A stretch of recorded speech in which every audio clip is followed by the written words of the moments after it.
Meron dito guys, ito handmade to. Ang galing ng pagkakagawa niya. Ito yung mga design. Meron din ganito. Ang cute. Handmade daw lahat yan. Ayan. Ang cute oh. Meron din ganito. Ito partner na to. Lahat para sa maliit na ano, sa little girl. Nandito to sa gilid ng ano ng shop namin. Iba't ibang design. Oh. Sabi nung nagtitinda, ito may partner pa na bag. Sabi nung nagtitinda, handmade daw lahat to. Ayan. Perfect yan sa malamig na panahon.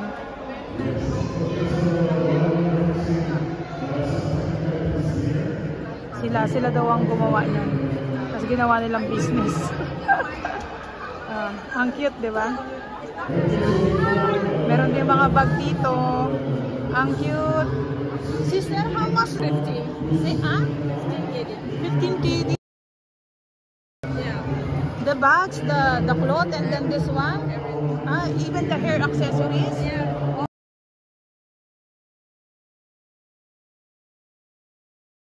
The price is for the spring. Mine is program, sorry. Okay. Like this one, like this design. This is 4.5. 4.5. Oh, okay. Cute, huh? Who made you? Yeah. Oh, you are from which country? India. From India. Nice, huh? You are talented, huh? It's nice. What about the sling bag? This is 2 KD. 2 KD. And then this design, 4 KD. This is very cute. 15 KD, huh? What about the... Meron din mga bonnet dito. Hindi yata to price. Siguro baka pwedeng tumawad. Ayan o. Lahat daw to handmade. Pati yung mga hair accessories. May mga headband. Ayan, headband yan. From India daw siya. Siya daw mismo ang gumawa. From 6 to 9 months daw. Ang cute naman ito. Alam mo naman eh. Ano eh. Parang ano to eh. Sapatos ng manika. Ang cute naman. From 6 to 9 months daw. Ito, meron pa dito. Napaka-cute. Ito yung mga earrings. Handmade din. Ewan ko kung naririnig nyo ko ha. Ito ponytail. Ponytail yan.